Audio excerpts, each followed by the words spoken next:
Lakini mwenyekiti, sasa hivi tuko kwenye zoezi ambalo tunataka kuanza la kutoa zawadi kwa ajili ya watoto ambao wanafanya vizuri katika walimu pamoja na shule ambazo zinafanya vizuri katika halmashauri yetu ya Buchosa. Mimi naomba niwapongezeni sana. Naamini mmeona inawezekana.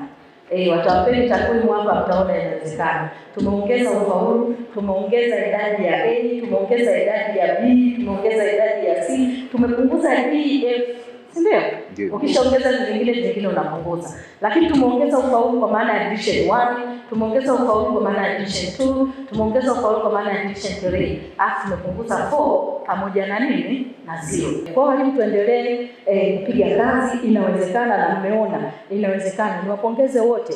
Walimu wa shule ya msingi, nafikiri hatujaambiwa tu, lakini naamini kitaifa wanaweza akawa wameongoza. Afisa elimu mkoa alikuwa ananiambia ule ufaulu wa 10 na ngapi? 14 ulioongezeka, haijawahi kutokea, ni asilimia kubwa sana kwa maana ya ongezeko. Hongereni sana mwenyekiti na baraza lako pamoja na wote na wanabuchosa, hongereni sana. Niko tayari sasa kwa zoezi la zawadi. Nashukuru sana. Kwa majina naitwa Seni Njoba Salum, ni mwalimu wa shule ya sekondari Kome, mwalimu wa kujitolea katika shule ya sekondari Kome iliyopo katika halmashauri ya wilaya ya Buchosa. Nachukua nafasi hii kuipongeza na kupongeza uongozi wa halmashauri ya Buchosa kwa kunichagua na kunipongeza kama mwalimu bora niliyefaulisha kuliko walimu wote katika somo la Kiswahili kidato cha 4, kuwa na A 13 na B 68.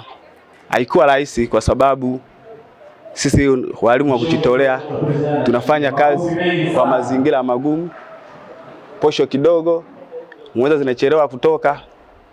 Nitumie nafasi hii kuomba serikali, walimu ambao wa muda tunapata uzoefu, ambao ni walimu wa kujitolea, ambao huenda tunafanya vizuri kwa mazingira magumu, pia iangalie kwa jicho la pili.